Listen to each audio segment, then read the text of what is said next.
everyone. Thanks for joining me today. I'm assuming you're all here because of my incredibly clickbaity title. So thank you for joining me. Hi, I'm Shawna. I've been working at Platform.sh for over 3 years now. I started as a product engineer and eventually ended up in my current role as Director of Engineering for Customer Experience Engineering.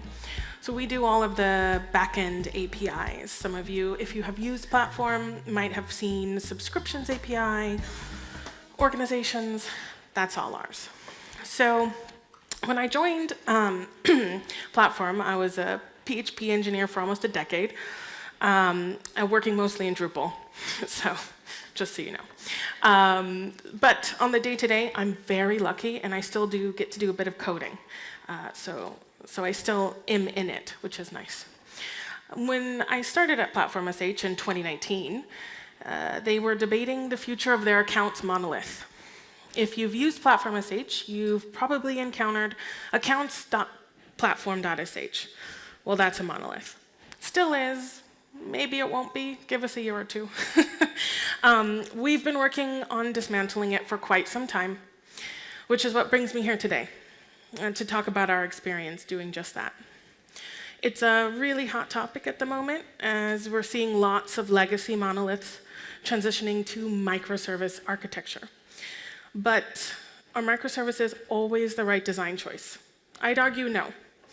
But let's talk about that in a few minutes. It's also worth noting that the Strangler fig approach, the one I'm covering today, isn't the only approach.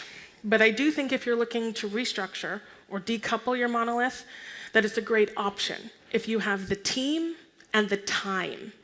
It's not a quick or an efficient process, but it does have upsides. So on those notes, let's talk a bit about what a monolith is and why we found ourselves with so many of them today. So, monolith architecture. What is a monolith and why are they getting so much heat? Well, let's define what a monolith is. It's a complex application fulfilling many functions with oftentimes a huge code base. Ours runs into the hundreds of thousands of lines arena. So why are so many of us faced with these monoliths today? Well, let's look at what makes them good. They're easier to write, right? When everything is in one language, in one code base, it's just easier. They're easier to test. When everything is in one place, you can write and run integration tests. You don't need to worry about data state management across services or communication between services, authentications, tokens. Guess what? Tokens expire. This is something we've run into even with our monolith. We have our tokens expiring, not our monolith. When our monolith is speaking with external services, our tokens expire after 15 minutes. And when our integration tests run beyond those 15 minutes, we run into problems. And lastly, they're easier to deploy. It's a single deployment and pipeline, assuming you have a pipeline set up. When there's only one deployment to go wrong, there's just less to go wrong. If you're looking at this poorly created diagram, what you'll see are the 4 major bits of functionality that our monolith fulfills: user profiles, billing, access control, and authorization. These are giant buckets, don't get me wrong, and I understand that. So as an example, billing included credit card payments, invoices, order generation, dunning cycles, which if you're not in the billing world, the dunning cycle is what happens when you become past due. Billing addresses, cost calculations, line items, you name it, that's billing. So big buckets, but they're all in that. That does not look pink up there, but it's pink on my slide. In that pink circle, made life easier. So what are the downsides of monoliths? Well, they're not all sunshine and lollipops. Housing multiple functions within a single code base has its downsides. You've got horizontal scaling issues. Having to scale up the entire application instead of select services can be time-consuming and hard to achieve. Debugging can be an adventure, to put it mildly. When you're running through tens of thousands of lines of code, your Xdebug, or debugger of choice, might step you through what seems like a never-ending call stack. And automated testing can take hours to run. You're running a lot of tests when you're in a monolith because you're testing all that functionality in one go. And the last thing that is less of a problem for a PHP application is compiling time. But we might see a problem with build time for particularly large monoliths, especially if they rely on many different libraries. So, that being said, a monolith isn't always the wrong choice. There are times it makes sense. But to get a better idea of why, let's look at the most common alternative, decoupling into microservices. That didn't move. Yes, it did. Okay, so microservice is a pretty explicit name for what we're describing. They are discrete services with reusable code that fulfill a specific function. They're meant to allow for loose coupling. So what that means is that hopefully, code changes are far less likely to cause bugs and issues downstream. If access control is down due to a problem introduced by a code update, the other services, like profiles and auth, can remain up and fail gracefully to fulfill the functions that they rely on access control to achieve. They are independently deployable. This means an update to the profiles service does not require a redeploy of billing or auth. And the horizontal scaling is easier. You only need to scale up or down the service that's experiencing the higher loads. For example, if we're experiencing a sudden spike in new account creation, only profiles and auth needs to be scaled up. We don't need to scale up billing or access control. And they're more reliable, I say, questioningly. The three previously listed wins from microservices should result in all services being more reliable, and therefore your front end, UI for customers being more stable. But sites are only as good as the code and tests that they're written for. So to keep them reliable, you gotta keep your code and your tests up to date. So let's look at some downsides, because microservices definitely have them. They sound pretty good up to this point, but they come with serious downsides that you need to take into consideration when you're making the decision on if a microservice architecture makes sense for you. You are more likely to run into latency problems. Lots of API calls can come with lots of opportunities for latency. If auth becomes slow, then profiles and access control will feel the pain. They say, do not ask me who says this. I've been told this multiple times by our front-end engineers. But they say that if a user doesn't see a page change within about 300 milliseconds, they're going to think something is wrong and become frustrated by slow load. So when you increase the number of services that you need to call, you're increasing the surface area where you could experience latency. If you look at the call stack of our console, console.platform.sh, you'll see at least 8 different services called, and some of those rely on other services you can't see being called. I mean, we're not Twitter, we don't have 200 microservices. But we have a fair stack. The next problem you're gonna run into is integration testing. This, for me, is the most painful. So how do you test something that relies on several services and is relied on by several other services? I think there are topics and decks and conversations about just that topic, but from my experience, the integration testing is done with great difficulty. So one of the major parts of my role is to ensure that our product is stable, which means this downside is painful. Imagine you've made an update to the Profiles API that billing, access control, and auth all rely on. To test that that update works as expected and hasn't introduced bugs or problems in other services, you need to write integration tests that call all those services, which require that you manage the state of the data across all of those services, and that testing environments for all of those services are up and stable. Remember, auth or billing or access control might have pushed changes to their code, which your code doesn't take into account, or because the update pushed to those testing environments broke them. You see where I'm going? Absolutely hellish. We're totally rebuilding our testing structure right now and are looking to rely on fixtures to ensure data state management, because that's been one of our biggest problems. I'll let you know how it goes. We're still in the thick of it. Whoops. And so the last one is a common one. I think dependency hell is terminology I think most of us have heard used mostly in conjunction with JavaScript, but it can happen in a microservice architecture. You can end up where one service relies on a version of a library and then another service, so different versions for different services, and that can lead you to dependency hell. It's a problem.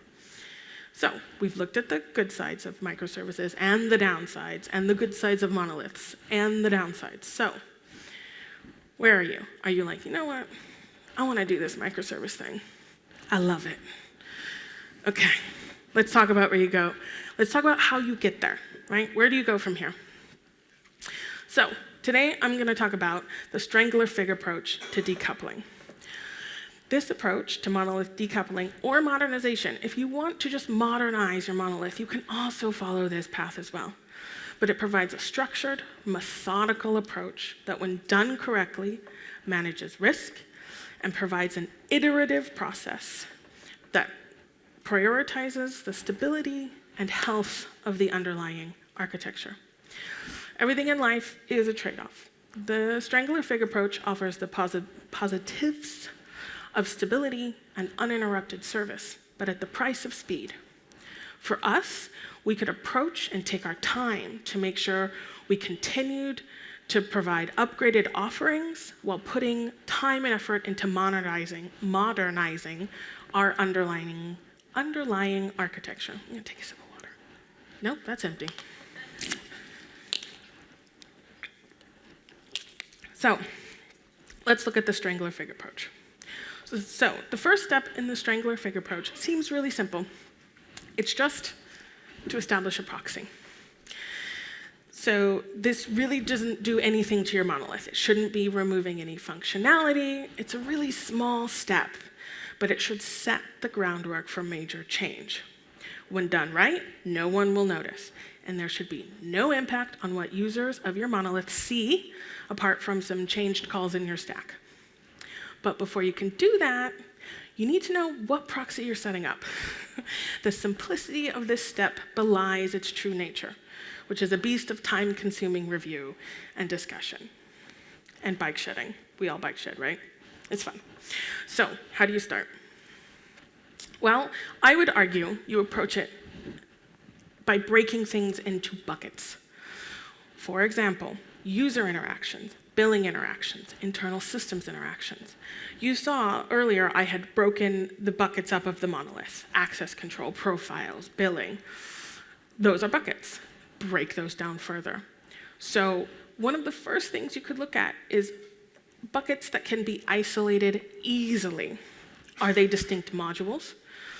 Maybe a base class many other classes use, or in our experience, this is one of the first things we did, a service that already existed, a RESTful API that was living within the monolith. And then, once you've identified that bucket, break it down into its smallest parts.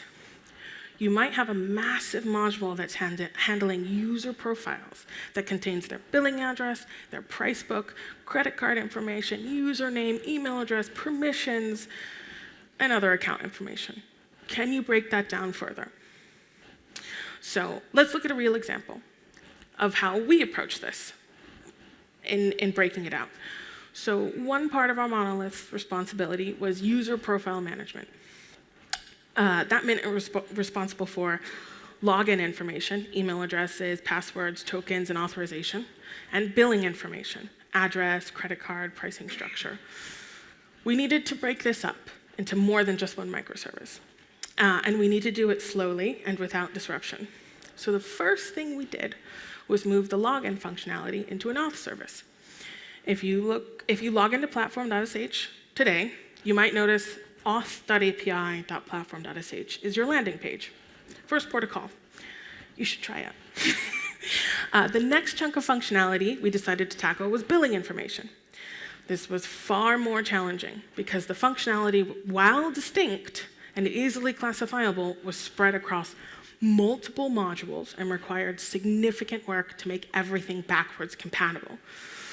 And that is why your monolith gets bigger, because you're going to continue to have that monolith function with your new microservices. I'll go into that in a little bit. So this was our billing information service we created. It was called orgs. It is called orgs. It's still there. It's part of our public API docs, so you're able to jump online and have a look at the functionality it provides. I'll go into further detail in a second, but let's look at a bit closer at the process of the next step first. So the next thing you do after you've identified you establish your proxy is you create the new decoupled service. That's one step, because that's all it is. No. So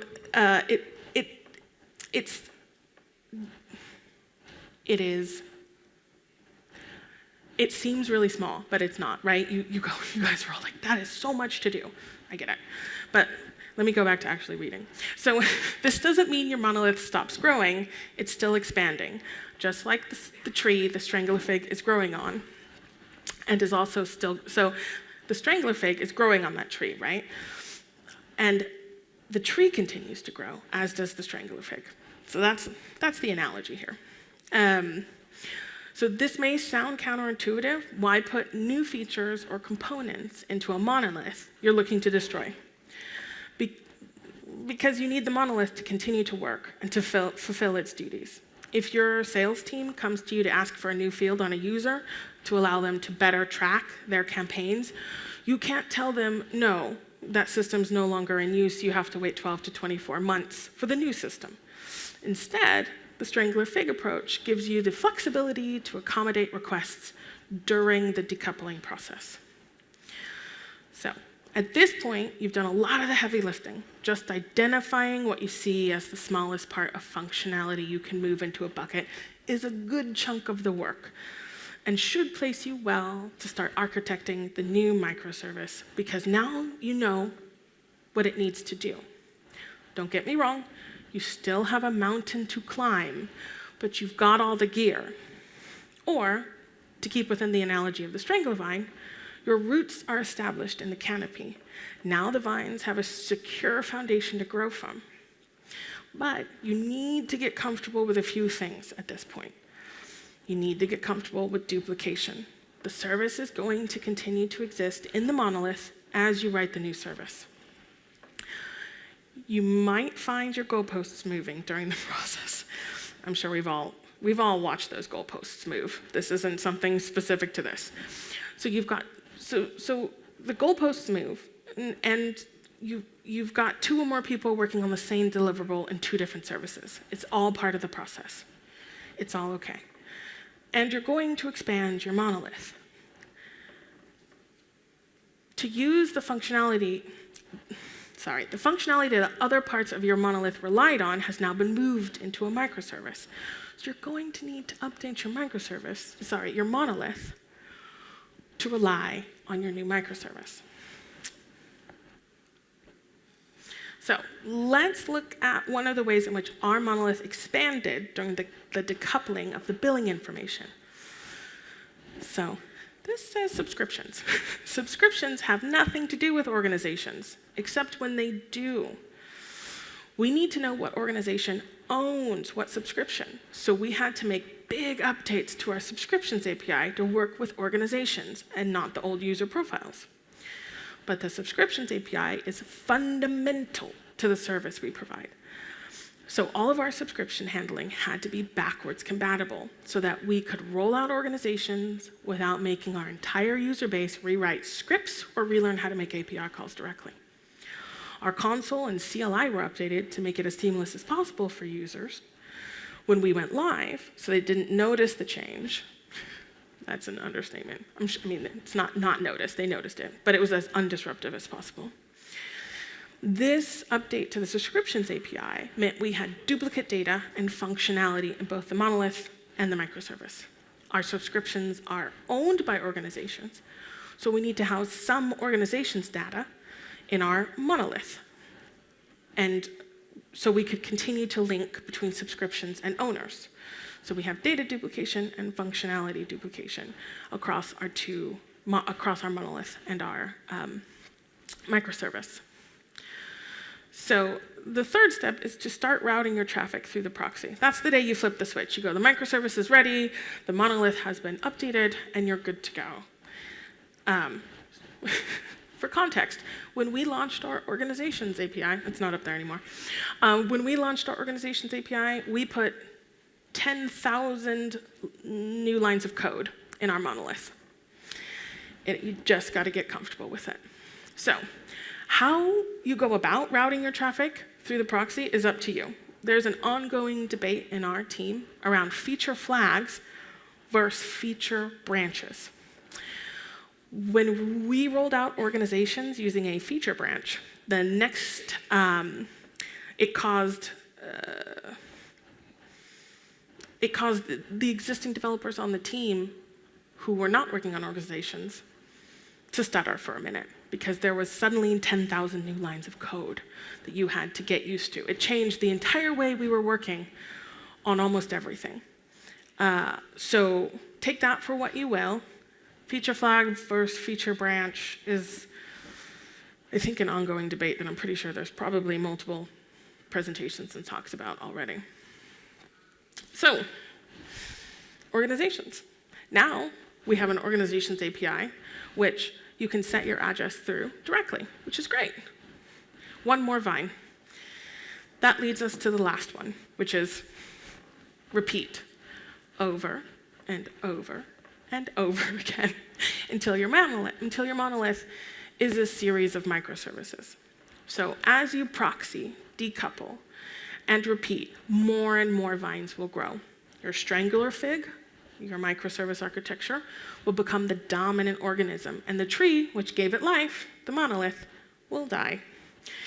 It's also worth noting that the original vines, the first ones you established, will continue to grow and become larger. This is a tricky moment. Keep them lean if you can. It is incredibly tempting to see that first microservice enabled and think, I could add that little bit of functionality to it. Don't do it. So this is the Strangler fig pattern for monolith decoupling. Slowly removing functionality into microservices that wrap around and feed off the monolith, slowly replacing it until it is no more. But I think this is a good moment where the question arises in the back of your mind. Isn't there more to this? This seems simple. The answer is yes and no. I guarantee you'll be surprised by the bloat of your monolith. You're going to do your audit and feel confident in your plans, and then you're going to discover that your monolith is also serving this other functionality and handling data in this unexpected way. But the real challenge, and the one we're experiencing right now, is the maintenance of a dynamically changing system. The Strangler fig approach protects customers as best it can, and those desirous of new components and features, but it puts the team of developers working on it in a state of flux that can be hard to manage. Remember earlier I mentioned we were discussing feature flags versus feature branches? Well, that is a symptom of the problem that the ever-changing state of the monolith will throw at you. I realize that every code base is ever-changing, but there is a fundamental difference between adding new and updating new components and features and extracting functionality into a new microservice. Before, all the new developers where the class to handle user billing address was, now they're faced with an entirely new one to update and change that data and a whole bunch of code to make moving it out of the monolith backwards compatible. It's a painful process that is best mitigated by open and honest communication. The other problem to consider is the data architecture. Slowly moving your data from a monolithic system into a series of microservices will necessarily mean you're somewhat biased in the way you approach your schemas. We're struggling with this, and I really don't know how it's going to play out. You've got your context. You tend to come at how you're going to architect your data going forward from that context. So we're still midway through our monolith to decoupled microservice process, and we're learning every time we put another microservice out there. But the Strangler fig pattern has allowed us to slowly move towards decoupled architecture while expanding our features and components, retaining stability, and keeping users happy, I think. So this is what a Strangler fig looks like once the, gosh, that's not centered, once the tree that it was growing on is no more. So you've made it to the decoupled architecture you've been planning for.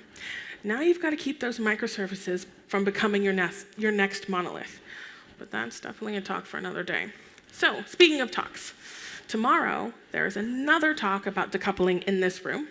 It's called From a Legacy Monolith to a Symphony Service-Oriented Architecture with Zero Downtime by Clément Bertillon. I'm sorry, I probably butchered that.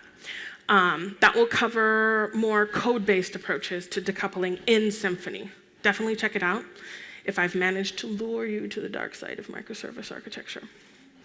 I think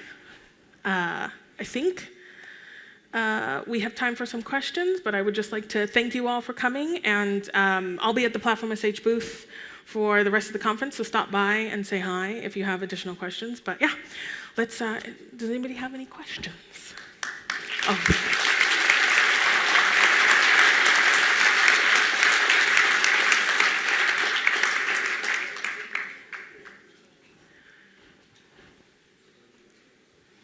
So first of all, thank you very much for the presentation. It was really nice and educational. And I have a question that probably bothers many of the participants. So yeah. I assume that in the very beginning you had some kind of estimate in your mind of how long it would take to decouple everything and build the microservices. And my question was about the accuracy of this estimate. How good this was. That laugh is appropriate. Okay, I'll just be honest. When I started at Platform in July 2019, I was told accounts would be put out to pasture in 18 to 24 months. That was 3.5 years ago, and we're looking at another 12 to 24. So, I'm just being honest. But for us specifically, if you don't have context for Platform.sh, we have expanded significantly, and our feature requirements skyrocketed at points, and we really needed to put time and effort into adding new features to our product and not moving our monolith into a microservice architecture. So I will say that's part of it, but using the Strangler fig approach meant we were flexible enough to do that. So we could change priority, we could change horses midstream and say, okay, we're going to work on this microservice, but it's less of a priority than this new feature. So yeah, that's why I said, if you've got the time, but yeah, so it has been much longer to achieve than we had originally hoped for. Hopefully that doesn't turn you off from it. Any other questions? No? I think that puts us right at time. Actually, I think I'm a little bit over, so I apologize. Well, thank you all so much. Have a good conference.